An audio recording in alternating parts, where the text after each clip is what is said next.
যারা নিয়মিত কর দেন জাতীয় রাজস্ব বোর্ড এনবিআর তাদের উপরই বেশি চাপ দিচ্ছে বলে মন্তব্য করেছেন প্রধানমন্ত্রীর বেসরকারি শিল্প ও বিনিয়োগ উপদেষ্টা সালমান এফ রহমান।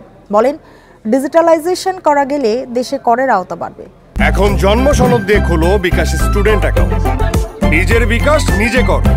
সকালে রাজধানীতে আন্তর্জাতিক বাণিজ্যে ডিজিটালাইজেশন নিয়ে ইন্টারন্যাশনাল চেম্বার অব কমার্সের গোলটেবিল বৈঠকে একথা বলেন সালমান এফ রহমান। বৈঠকে আন্তর্জাতিক বাণিজ্যে কর কাঠামো, রপ্তানি সহ বিভিন্ন বিষয় নিয়ে আলোচনা করা হয়। এতে সালমান এফ রহমান বলেন, আন্তর্জাতিক বাণিজ্যে পেপারবিহীন ধারণার আগে ডিজিটাল বাংলাদেশ নির্মাণে লক্ষ্য ঠিক করেন প্রধানমন্ত্রী। এখন ডিজিটাল অবকাঠামো নির্মাণে সরকার গুরুত্ব দিয়েছে। তিনি বলেন, আমরা ক্যাশলেস অর্থনীতি গড়ে তুলতে চাই।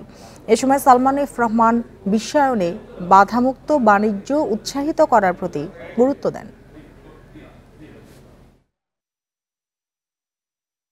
আমরা স্মার্ট বাংলাদেশের দিকে যাচ্ছি এবং স্মার্ট বাংলাদেশের একটা কম্পোনেন্ট আমাদের এই আন্তর্জাতিক বাণিজ্য, যেটা ওনারা বলেছেন এটাকে ডিজিটালাইজ করতে হবে। আসলে এই ধরনের ডিজিটালাইজেশন যদি করতে হয় তাহলে আমাদের যে গ্লোবালাইজেশন আর যে ওপেন ট্রেডের কথাটা হয়েছে সেটা যেন সব দেশগুলি যদি সেই পথে যায় তাহলে পৃথিবীর জন্য ভালো হবে।